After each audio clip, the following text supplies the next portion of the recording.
Morning, people. Just a quick review, really, of this. This is a Ambercore. It's a hollow elastic, rated 7 to 11. It's a white one. Just thought I'd mention it that I used this on Tunnel Barn on the over 50s, which I was fortunate enough to win with £155 of F1s.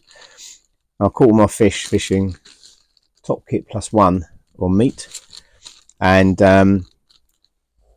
this was the elastic I was using. I haven't used it for a while, but I just felt, because I know some bigger F1s in there, that a number 7 to rated 7 to 11. The good thing about it is when you hook a fish, it's quite soft, but then it powers up quite well. So when you hook the smaller F1s, it's not over gunning it, if that makes sense. It's not when they're fighting quite hard, the smaller F1s and the stockies. It's got enough give in it, so you're not going to get a hook pull. And then when you hook one of those 4-pounders and add a couple of carp, you've got the power as the fish powers away. It's like the sort of 8 or the 9 to 11 kicks in, if that makes sense, and it powers up. Really nice. It's really good elastic for that sort of fishing. Just thought I'd mention it. You know, I love my zero bores and my hybrid elastics. I think they're really good. But when you're catching all different sizes of fish, this is really good elastic to have a go with. So I just thought I'd mention that. Really good. So similar to White Hydra, I suppose, in one respect, but it's a hollow elastic. It's great. Really good elastic. So I just thought I'd do a shout out for that. It was a really good elastic on the day. Rigs.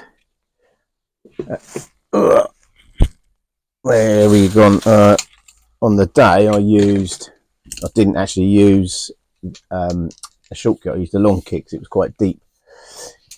But I had basically the same rig, which is a bulk and then 2 droppers, to 014 and a 16 SLWG.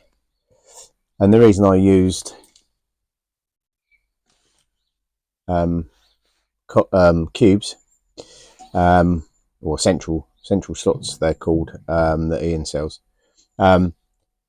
is that I do have the ability to move my bulk up and down if I want a slower fall. If you know you're going to be set depth, if that makes sense, or a set bulk and 2 droppers that you're not going to want to move about, then shot is better, obviously, because it doesn't move. But I like the versatility of being able to move it, so I can change the fall. So yeah, that was that really. But say on the day, it was interesting because first time I've been there for about a year, and I drew a brilliant peg, so it's simple as that. House pull, peg 6, brilliant pull, brilliant peg. But literally, it was just noticeable that if I fed too much meat, they'd shy away from it. But by just throwing in 2 or 3, 4 cubes, or started off cupping it in, to be fair, and then as the day went on, I was able to throw it. Just made a little bit more noise.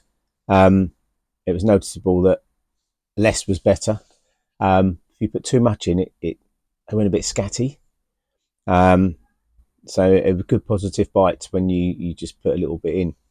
So yeah, it was good. Literally fishing Top Kit +1. It was in a slightly deeper water that day because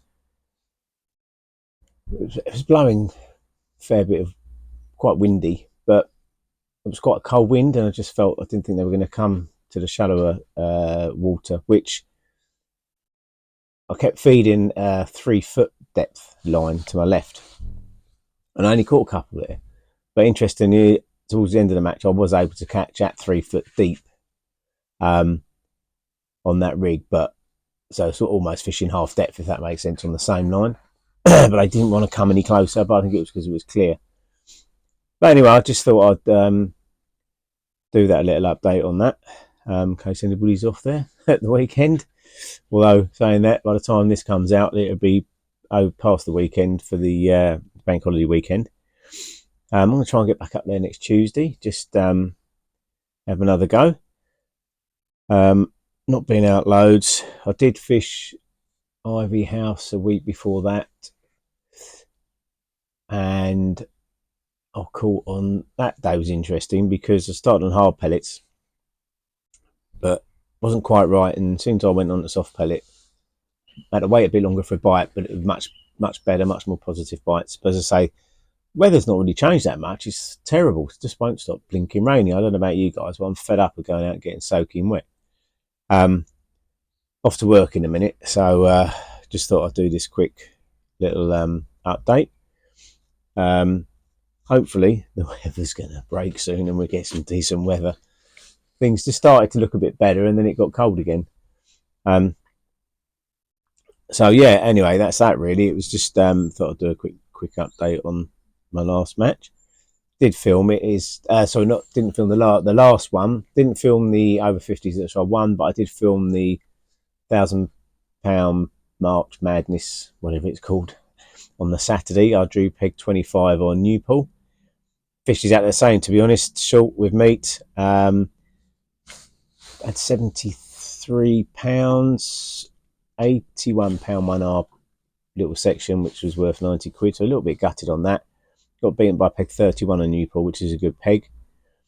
Again, that day I felt I should have probably switched to maggots, and I didn't. I should have fed a longer edge to my right along some reeds, and I didn't, and I should have done. So I was catching a few fish on the meat. They were decent stamp, and I was looking around, not a lot was getting caught, so I sort of stuck with it. I didn't want to overgun it. I did loose feed maggots out of my hand at 10 meters in the deeper water. This didn't really work. I was hoping to get a few fish shallow, but that didn't happen. Again, we had sleet, hail, wind, rain. It was one of those days, and then the sun would come out, so it was a bit all over the shop, and it was very clear, noticeably clear. So anyway, I think at day Andy Bennett won £155, I think it was, from extension. So yeah, well done Andy. Brilliant result for him. Unusual for him to win a match at Tunnel. I'm not sure how we caught, actually. Funny thing, he might have caught on maggots. Have to double check that. So yeah, but that, the fish have obviously woken up and they're having a munch if you're lucky enough to sit on them. It was noticeable as well in the house pool that was the lake everybody really wanted, but that didn't really fish. From what I can see on the results anyway, not as well as expected. So that's it really. Yeah, so we got the Spring Festival coming up, April, which I'm hoping to do. I'm just waiting for confirmation from work, to be honest, that I can get a day off, and I shall give that a go. That's going to be sponsored by Blake's as well, Blake's and Garbolino. So there'll be some good prizes coming from Blake's on that day. So yeah, still in the process of tidying up my shed. A bit, I think it's because it's winter, you tend to come back from fishing, tend to chuck everything in a little bit. But I need to have a proper sort out. Need to tie some more hooks. Get ready. So I've got me my F1 Slims all ready to shot them up. Lovely floats, use these for pretty much everything. They're good. Anyway, I'm going to sign off for now and I'll come back later. Bye for now.